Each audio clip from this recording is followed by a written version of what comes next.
আসসালামু আলাইকুম বন্ধুরা, আশা করি সবাই ভালোই আছেন। তো আজকে বন্ধুরা আমি অ্যাডোব প্রিমিয়ার প্রোর সেকেন্ড পার্ট নিয়ে হাজির হয়েছি। প্রথম পার্টে মানে এর আগের ভিডিওতে আমি দেখিয়েছিলাম এই অ্যাডোব প্রিমিয়ার প্রোর বেসিক নলেজ, বেসিক টুলসগুলো নিয়ে আলোচনা করেছিলাম। Project section, timeline, review, program, sequence তৈরি করব কিভাবে, এফএক্স কন্ট্রোল, সাউন্ড, প্রপার্টিজ সমস্ত কিছু নিয়ে আলোচনা করেছিলাম। তো আজকে আমরা সেকেন্ড পার্ট নিয়ে চলে এসেছি। তো আজকে ভিডিও আমরা অ্যাডোব প্রিমিয়ার প্রোর কাজ কি কাজ করা যায় সেগুলো নিয়ে বেশ কিছু তার বিশেষ কিছু অংশ নিয়ে আজকে আবার আলোচনা করব। ভিডিওগুলো চেষ্টা করছি আমি যতটা ছোট করা যায়, কারণ মানুষ যেন ধৈর্য হারা না হয়, তার জন্য আমি ছোট ছোট পার্ট নিয়ে আপনাদের সামনে হাজির হয়েছি। তো আসুন বন্ধুরা, আজকে ভিডিও আবার শুরু করা যাক। অ্যাডোব প্রিমিয়ার প্রোর সেকেন্ড পার্টে আমরা কিছু বিশেষ কাজ শিখে নেব। তো বন্ধুরা, অ্যাডোব প্রিমিয়ার প্রোটাকে ওপেন করে নিয়েছি। প্রথম পার্টে আমরা এইসব উইন্ডোগুলো নিয়ে আপনাদের সামনে আলোচনা করেছিলাম। তা কিছু জিনিস আপনাদেরকে আমি সেসব আগের পার্টে দেখানো হয়নি, তা আজকে প্রথমে সেই কটা জিনিস একটু দেখিয়ে নিই। তো প্রথমে ওয়ার্ক স্পেস কাকে বলে? এটা একটা পার্ট, এই এফএক্স কন্ট্রোল এটা একটা পার্ট, এটা একটা পার্ট, এগুলোকে আমরা ওয়ার্ক স্পেস বলি। এর আমরা এই ওয়ার্ক স্পেস গুলো নিজেদের মতো ভাবে সাজিয়ে নিতে পারি। তার জন্য টেনে ড্র্যাগ অ্যান্ড ড্রপ করে এখানে আনলাম বা এখানে আনলাম, যেখানে এখানে এনে ছেড়ে দিলাম, দেখুন ওটা এখানে চলে এসছে। এইভাবে আমরা এটা আরো চাইলে আপনি এটাকে এরকম ধরে ছিঁড়ে নিয়ে এখানে কোনো জায়গায় প্লেস করতে পারেন, অডিওটাকে বা মিডিয়াটাকে ধরে এইভাবে অনেক কিছু আপনি চেঞ্জ করতে পারেন। এর কাজের ক্ষেত্রে অনেক সময় হয়তো এই জিনিসগুলো সমস্যা তো হয়ে যায়। আমি এটা এখানে নিয়ে চলে গেলাম, হয়তো কাজ করতে করতে আমাদের এই ওয়ার্ক স্পেস গুলো উল্টোপাল্টা হয়ে যেতে পারে। সেক্ষেত্রে তখন আমরা কি করব? কারণ আমরা একটা একটা ফরম্যাটে কাজ করতে মানে আমরা প্রত্যেকেই ভালোবাসি বা সেটাকে সেই ফরম্যাটে আমরা এক্সপার্ট হই। কাজ করতে গেলে এখানকার উইন্ডো যদি এইখানে চলে আসে, এখানকার উইন্ডো এইখানে চলে আসে, তাহলে আমাদের সমস্যা হবে। সেইটা আমরা কিভাবে সেট করব? তার জন্য এই ওয়ার্ক স্পেসে যেতে হবে, গিয়ে এখান থেকে এবং এখানে অনেক প্রিসেট দেওয়া আছে, এডিটিং আছে, এফএক্স আছে। তা আমরা মেন এডিটিংটাকে ক্লিক করে দেবো। তো এই এডিটিং ক্লিক করলে মোটামুটি এডিটিংটা হচ্ছে বেস্ট। আপনার আপনার যেভাবে এডিটিং এ কাজ করি তার উইন্ডোগুলোকে এখানে বা ওয়ার্ক স্পেস গুলোকে এখানে এইভাবে সেট করা আছে। এবার আপনি চাইলে আপনার মতো ওই যেটা দেখালাম ড্র্যাগ অ্যান্ড ড্রপ করে এখানে আনলেন, ইচ্ছা মতো সাজিয়ে নিলেন, নিয়ে আপনি আপনার মতো কাজ করতে পারেন। তার ধরুন আপনি একটা সেট করলেন যে একটা ওয়ার্ক স্পেস আপনি আপনার ফরম্যাট মতো তৈরি করে নিলেন। এখন নেওয়ার পরে আপনি সেই ফরম্যাটে কাজটা করবেন কি, সেই ফরম্যাটটাকে বারবার আপনি ইউজ করবেন নাকি একবারেই আপনি মোটামুটি সেট করে নেবেন। যে বারবার সেট করার থেকে ওইটাকে আপনি সেট করে রাখলে পরবর্তীতে আপনি ওই ওয়ার্ক স্পেসে কাজ করেন। তার জন্য আপনাকে উইন্ডোতে সাপোজ ধরুন এইটাকে আপনি আপনার পছন্দ মতো এই ফরম্যাটটাকে সাজিয়েছেন, এরপরে উইন্ডোতে যেতে হবে, ওয়ার্ক স্পেসে যেতে হবে, এই দেখুন save as new work space, এর উপর ক্লিক করবেন, করে এখানে একটা নাম দিয়ে দেবেন, দিয়ে দিলাম ভিডিও এডিটিং, দিয়ে ওকে করবেন। করলে দেখুন ওয়ার্ক স্পেসটা সেভ হয়ে গেছে। এটাকে পাবেন কোথায়? এখানে উইন্ডোজে ওয়ার্কে গিয়ে দেখেন এই আমরা এর উপরে ক্লিক করছি এবং এই ওয়ার্ক স্পেসটা খুলে গেছে। তো আপনিও যখন আপনার ওয়ার্ক স্পেস সেভ করে রাখবেন, রেখে আপনি টুলসগুলো বা এই ওয়ার্কিং এরিয়াগুলো যদি এলোমেলো হয়ে যায়, আপনি জাস্ট তার উপরে যাবেন, গিয়ে ক্লিক করবেন, আপনার ওয়ার্ক স্পেস আপনার সামনে চলে আসবে। আমরা এইভাবে ওয়ার্ক স্পেসটা মোটামুটি বুঝে নিয়েছি। দেন মেনলি আমার এই ওয়ার্ক স্পেসে কাজ করতে আমি অভ্যস্ত। চলুন নেক্সট আমরা ভিডিও শুরু করি। এবারে আর দুটো জিনিস দেখিয়ে দিই। টুলস, ধরুন আপনি কোনো একটা টুলস এখানে খুঁজে পাচ্ছেন না, তার জন্য আপনাকে যেতে হবে উইন্ডোজে যাবেন, দেখুন এখানে অনেক টুলস দেওয়া আছে। ধরুন এই এফএক্স কন্ট্রোল ক্লিক করলাম, এখানে চলে এলো। আপনার অডিও ট্র্যাকার যদি ক্লিক করলাম এখানে চলে এলো। তো আবার আপনি এই টুলসগুলোকে ঠিক এইভাবে রাইট ক্লিক করবেন, ক্লোজ প্যানেল করবেন, ওটা ডিলিট হয়ে যাবে। আবার দরকার পড়লে এখান থেকে গিয়ে আবার ক্লিক করে দেবেন, দিলে আবার চলে আসবে। এইভাবে আপনি টুলসগুলোকে সেট করে নিতে পারবেন। আর সিকোয়েন্স সেভ, আগের দিন যেটা থাকে না, সেই সিকোয়েন্স সেভটা হচ্ছে এখানে সিকোয়েন্স, এখান থেকে আপনি সিকোয়েন্সটাকে ঠিক ওই রকম ভাবে আপনি এই টাইম বেস ফ্রেম দিয়ে এখানে সেভ প্রিসেট, এই সেভ প্রিসেটে ক্লিক করবেন, একটা নাম দিয়ে দিয়ে ওকে করে দিলে আপনার সিকোয়েন্সটাকে সেভ হয়ে, ধরুন আমি এখানে সেট করছি, টাইম ফ্রেম দিলাম, ফ্রেম সাইজ দিলাম, এখানে একটা নাম দিয়ে দিচ্ছি, দেওয়ার পরে আমি সেভে ক্লিক করছি, এই সিকোয়েন্সটা সেভ হয়ে গেছে। ঠিক আছে, এই দেখুন প্রোগ্রাম সিকোয়েন্স মাহির চলে এসছে। ঠিক আছে, এইভাবে আমরা সিকোয়েন্সটাকে সেভ করব। তো এরপরে চলে আসুন আমরা একটা ভিডিও নিয়ে এই ভিডিওটা টাইম লাইনে নিয়ে এসেছি, এবার ভিডিওটা প্লে করি আগে।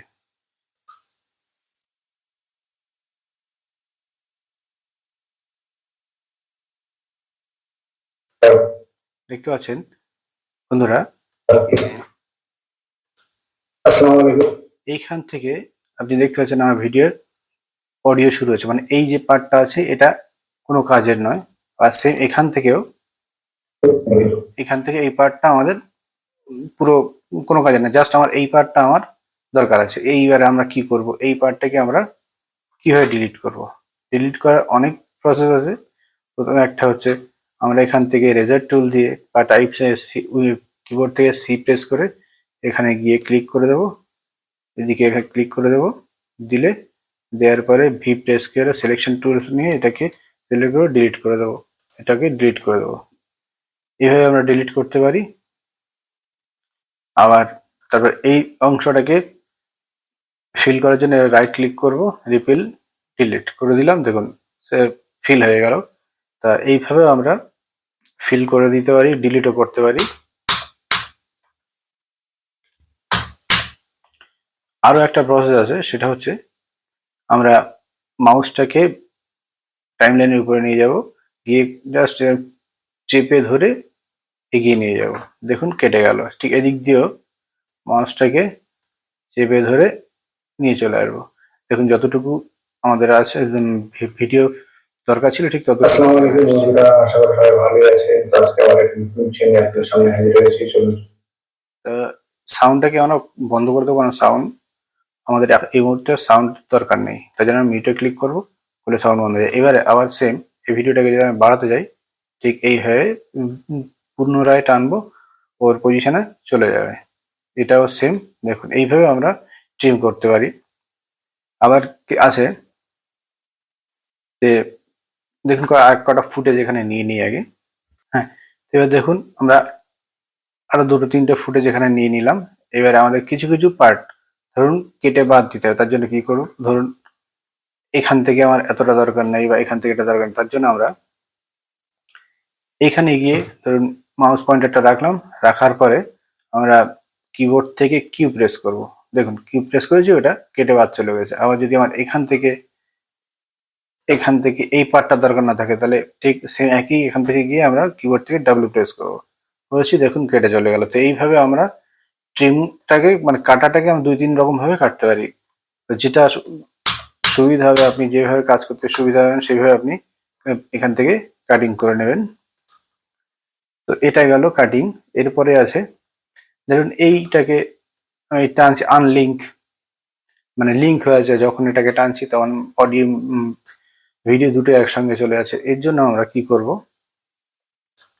এর উপর রাইট ক্লিক করব, করে আনলিঙ্ক করে দেবো, দিলে দেখুন ভিডিওটাকে টানলে ভিডিও যাবে, অডিওটাকে টানলে অডিও যাবে।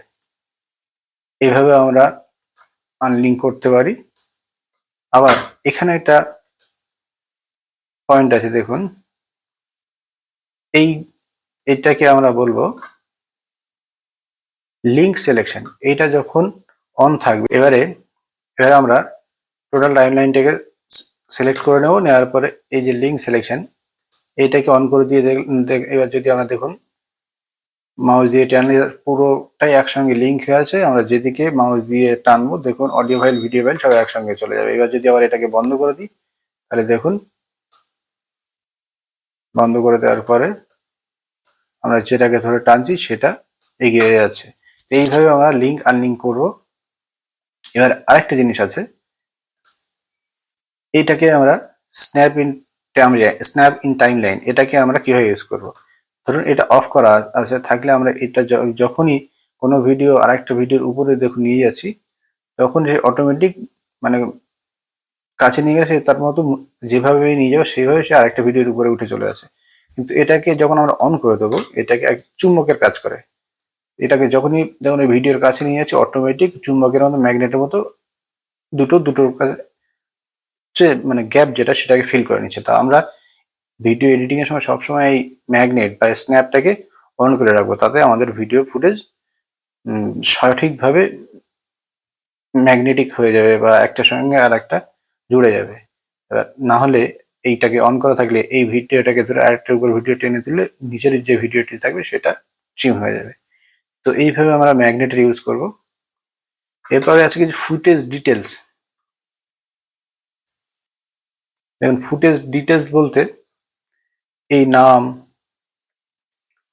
টাইম, এই ফ্রেম, এইসব জিনিসগুলোকে আমরা ফুটেজ ডিটেলস এর মধ্যে ফেলি। তো এইগুলোকে আমরা কোথা থেকে দেখবো? এই সেটিংস এখানে ক্লিক করলে দেখুন,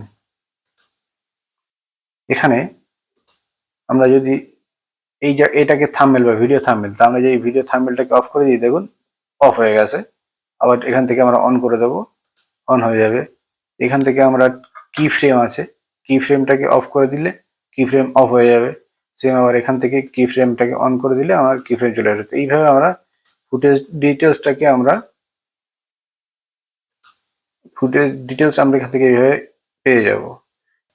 এইবারে আমরা মাল্টিফ্রেম জিনিসটাকে দেখবো। মাল্টিফ্রেম আমরা কিভাবে করব।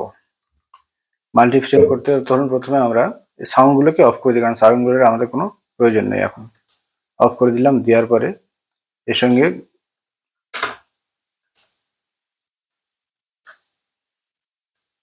ধরুন এই ভিডিওটাকে আমি উপরে টাইম লাইনে নিয়ে চলে গেলাম, ঠিক আছে।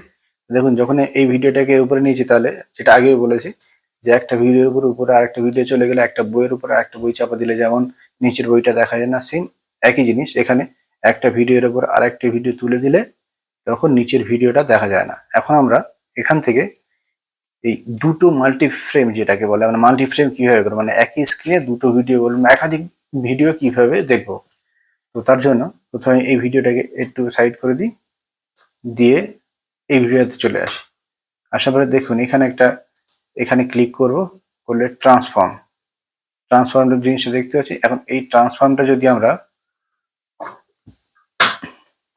ভিডিওটাকে ধরে আমরা এইভাবে টেনে সাইডে নিয়ে চলে আসবো, আবার সেম এই ভিডিওটাকে এর উপরে তুলে দিলাম, দিয়ে একেও আমি টেনে এইভাবে সাইডে নিয়ে চলে আসবো।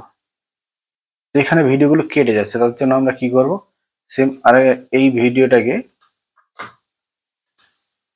এটাকে একটু সরিয়ে দিই আগে, দেওয়ার পর এই ভিডিওটাকে এরকম আমার ফুটেজটা আমার এইভাবে চাই, তার জন্য ভিডিওটাকে আমি এখানে সেট করে নিলাম। নেওয়ার পরে এখানে যারা ক্রপ ক্লিক করো, ক্রপ করে ভিডিওটাকে টেনে একদম মিডিল বরাবর নিয়ে চলে এলাম। এরপরে আমরা সেম পরের ভিডিওটিকে এইভাবে আমরা এখানে নিয়ে চলে যাওয়ার পরে এখান থেকে ক্রপ সিলেক্ট করে আগে দেখে নেবো ট্রান্সফর্ম আমাদের যে পার্টটা দরকার আছে, সেই পার্টটাকে আগে আমরা দেখে নেবো। ধরুন এই পার্টটা আমার দরকার আছে, তাহলে আমরা এরপরে এখান থেকে ক্রপ সিলেক্ট করে এখান থেকে টেনে এখানে এনে ছেড়ে দেবো, যতটুকু দরকার আছে ততটুকু। এইভাবে আমরা ক্রপিং করব, মাল্টিফ্রেম ইউজ করব। এইভাবে যেমন করা যায়, আরো একটা আছে যেটা আমরা এফএক্স কন্ট্রোল থেকে করব। তো সেম কাজটা এবার আমি এফএক্স কন্ট্রোল থেকে কিভাবে করবো দেখিনি। প্রথমে আমরা এফএক্স কন্ট্রোলে চলে যাব, যাওয়ার পরে এই যে পজিশন আছে এখানে ক্লিক করব, করে আমাদের পজিশনটাকে এখান থেকে সিলেক্ট করব। ও আগে ভিডিওটাকে সিলেক্ট করতে হয়, ভিডিওটাকে সিলেক্ট করেছি, পজিশন ক্লিক করে এবার আমার পজিশন যেদিকে আমার দরকার আছে সেদিকে ভিডিওটিকে আস্তে আস্তে এগিয়ে নিয়ে চলে আসবো। ধরুন আমি এতটা নিয়ে এলাম, আর এখান থেকে আসার পরে এই ক্রপের উপর আমরা ক্লিক করব, করে যতটা প্রয়োজন আছে একদম সেইভাবে আমরা এখান থেকে ভিডিওটাকে সেট করব। সেম আবার এই ভিডিওটাকে আমরা সিলেক্ট করব, এই ভিডিওটিকে উপরে তুলে দেব, দেওয়ার পরে একেও আমরা একইভাবে পজিশনে যাব, গিয়ে এই ভিডিওটিকে যেখান থেকে আমাদের দরকার ততটা পজিশন আমরা সরিয়ে দেব। দেওয়ার পরে ক্রপটে যাব, ক্রপে গিয়ে ক্রপ লেফট রাইট দেখুন এখানে আছে। দেওয়ার পরে এবার এখান থেকে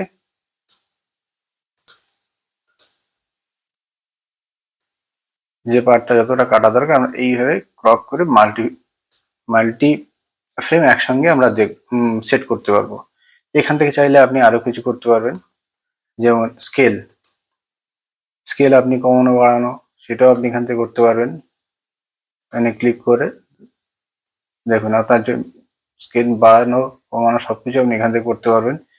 এখানে একটা জিনিস ইউনিফর্ম স্কেল, এটাকে যদি আপনি আনলিঙ্ক করে দেন, দিয়ে আপনি স্কেলটাকে যদি করেন, দেখুন হাইট বাড়ালে এইভাবে বেড়ে যাবে, স্কেল করলে এইভাবে বাড়বে বা কমবে, এইভাবে হবে। তাই আমরা এইভাবে তো ভিডিওর কোয়ালিটি মান সবকিছু নষ্ট হয়ে যায়। তার জন্য আমরা ইউনিফর্ম স্কেল যাই এটাকে সবসময় অন রাখবো। রাখার পরে তাহলে করে এবারে আমরা স্কেলটাকে বাড়ানো কমানো, তাতে কি হয় একটা রেশিওতে স্কেল আপ ডাউন করবে। ঠিক আছে, এটা গেল রোটেশন। তাহলে স্কেলটাকে একটু করে দিই। হ্যাঁ, এই ভিডিওটাকে আপনি রোটেশন করতে চান, তার জন্য এই রোটেশনটাকে সিলেক্ট করে দেখুন যেদিকে চাইবেন, আপনি যেভাবে চাইবেন আপনি ভিডিওটিকে রোটেশন করতে পারবেন। এইভাবে আমরা রোটেশন করব। তো এবার এই এই যে পয়েন্টটা দেখতে পাচ্ছেন এটাকে বলা হয় অ্যাঙ্কর পয়েন্ট। তো আমরা এবার অ্যাঙ্কর পয়েন্টের কাজটা একটু দেখে নেবো। তার জন্য ধরুন ভিডিওটাকে আমি একটু করে নিলাম। নেওয়ার পরে এবার যখন এই ভিডিওটাকে আমি এখান থেকে রোটেশন করেছি, দেখুন ওই অ্যাঙ্কর পয়েন্টটাকে মেন পয়েন্ট সেন্টার করে এটাকে ভিডিওটি মুভ করছে বা রোটেট হচ্ছে। এবারে আমরা এই অ্যাঙ্কর পয়েন্টটাকে জাস্ট এবার সিলেক্ট করে ধরুন এই পজিশনে এনে ছেড়ে দিলাম। দেওয়ার পরে এবার আমরা রোটেট করবো। দেখুন বুঝতে পারছেন, তাহলে অ্যাঙ্কর পয়েন্ট একটা পিন হিসাবে কাজ করছে। যেখানে অ্যাঙ্কর পয়েন্ট থাকবে সেটাকে সেন্টার হিসাবে ধরে নিয়ে ভিডিওটি রোটেট করছে। তো আমরা ভিডিওর যে পজিশনে রেখে আমরা রোটেট করাতে চাইবো, তার জন্য অ্যাঙ্কর পয়েন্টটাকে সেভাবে সেট করব, করে তারপরে আমরা রোটেট করাবো। তো এটা গেল আমাদের অ্যাঙ্কর পয়েন্টের কাজ। এরপরে আমরা এই যে ভিডিওটি আছে এর অপাসিটিটাকে আমরা একটু দেখবো। তা অপাসিটির জন্য আমরা এফেক্টস কন্ট্রোলে যাব, এখানে দেখুন অপাসিটি আছে, অপাসিটি 100 আছে। এটাকে আমরা দেখুন কমানো কমিয়ে দিলে আস্তে আস্তে ডার্ক হয়ে যাচ্ছে, আবার এখান থেকে বাড়ানো যাচ্ছে। এইভাবে আমরা অপাসিটিটাকে কমানো বাড়ানো করব। সেটা আমরা এখান থেকে করতে পারি। এটাকে ধরে টানলে দেখুন এটাও অপাসিটির কাজ করছে। তা আমরা এইভাবে অপাসিটিটাকে বাড়াবো করবো। তারপর আমরা ধরুন পেন নিয়ে নিলাম, নিয়ে এখানে একটা কি ফ্রেম ইউজ করলাম, আবার এটাকে ধরে এখানে কি ফ্রেম ইউজ করলাম, আবার একটা ধরে ধরুন এখান থেকে ধরে এই কি ফ্রেম ইউজ করলাম, আর শেষটাকে আবার এখানে ইউজ করলাম। তা এবারে দেখুন যে সেম এই কাজটাকে আমরা এখানেও করতে পারি। তো যখনই আমি এটাকে আমরা রিপিল করে দিলাম, তো এইবারে দেখুন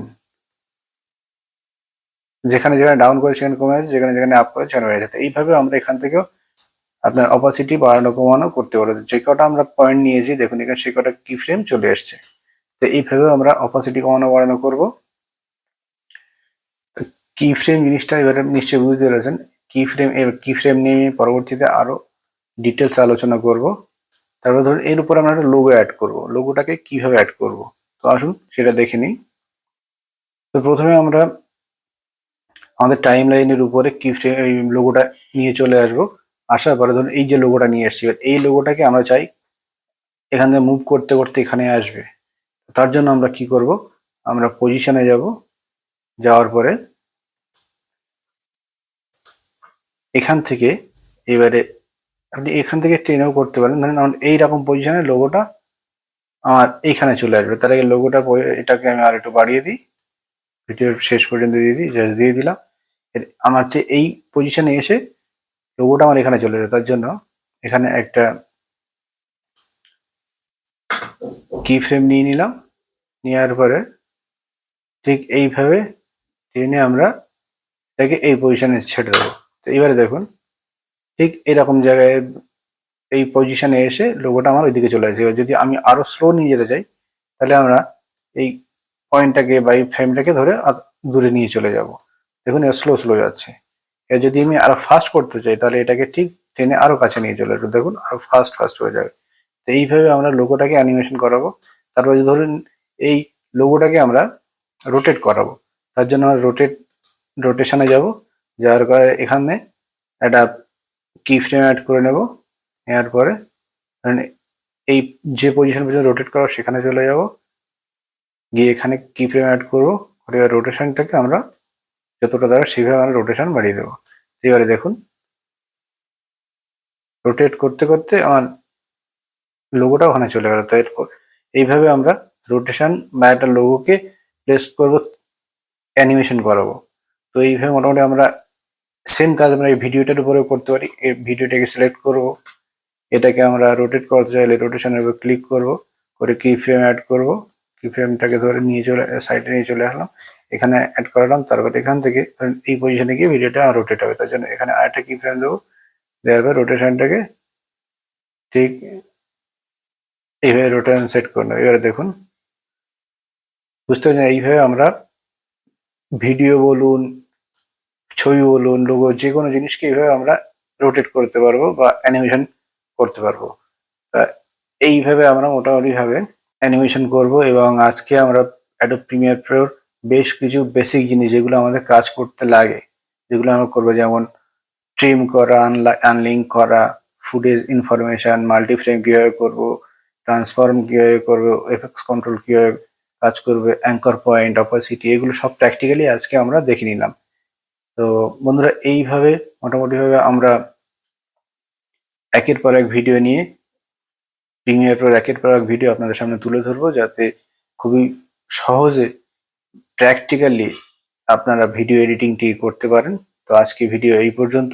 নেক্সট পর্বে আমরা এরপর থেকে যে টুলসগুলো আছে, যেভাবে আমরা অ্যানিমেট করব, সাউন্ড এফেক্টস দেবো, সেগুলো পরবর্তী পর্বে আরো আমি একের পর এক নিয়ে আসবো।